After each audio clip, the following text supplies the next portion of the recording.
एक कपल युगल को शादी के 11 साल बाद एक लड़का हुआ। वे बहुत ही प्रेमी कपल थे और उनका लड़का उनकी आंखों का तारा था। एक सुबह जब वह लड़का तकरीबन 2 साल का था, पति ने लड़के के पिता एक दवाई की बोतल खुली देखी। उसे काम पर जाने के लिए देरी हो रही थी, इसलिए उसने अपनी पत्नी से उस बोतल को ढक्कन लगाने और अलमारी में रखने कहा। लड़के की मम्मी रसोई घर में तल्लीन थी। वो ये बात पूरी तरह से भूल गई थी। लड़के ने वो बोतल देखी और खेलने के इरादे से उस बोतल की ओर गया। बोतल के कलर ने उसे मोह लिया था, इसलिए उसने उसमें की दवाई पूरी पी ली थी। उस दवाई की छोटे बच्चों की छोटी सी मात्रा भी जहरीली हो सकती थी। जब वह लड़का नीचे गिरा तब उसकी मम्मी उसे जल्द से जल्द दवाखाने ले गई, जहां उसकी मौत हो गई। उसकी मम्मी पूरी तरह से हैरान हो गई थी। वह भयभीत हो गई थी कि कैसे वो अपने पति का सामना करेगी।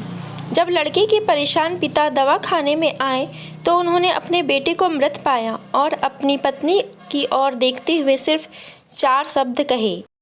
आपको क्या लगता है कौन से होंगे वो 4 शब्द? पति ने सिर्फ इतना ही कहा, आई लव यू डार्लिंग। उसके पति का अनपेक्षित व्यवहार आश्चर्यचकित करने वाला था। उसका लड़का मर चुका था, वो उसे कभी वापस नहीं ला सकता था और वो उसकी पत्नी में भी कोई कसूर नहीं ढूंढ सकता था। इसके अलावा आगे उसने खुद ने वह बोतल उठा के बाजू में रख दी होती तो आज उसके साथ यह सब ना होता। वो किसी पर भी आरोप नहीं लगा सकता था। उसकी पत्नी ने भी उनका इकलौता बेटा खो दिया था। उस समय उसे सिर्फ अपने पति से सहानुभूति और दिलासा चाहिए थी और यही उसके पति ने उस समय उसे दिया। कभी कभी हम इसी में भी समय व्यर्थ कर देते हैं कि परिस्थिति के लिए कौन जिम्मेदार है या कौन आरोपी है। ये सब हमारे आपसी रिश्तों में होता है। जहाँ जॉब करते हैं वहाँ या जिन लोगों को हम जानते हैं उस सभी के साथ होता है और परिस्थिति के आवेश में आकर हम अपने रिश्तों को भूल जाते हैं और एक दूसरे का सहारा बनने के बजाय एक दूसरे पर आरोप लगाते हैं।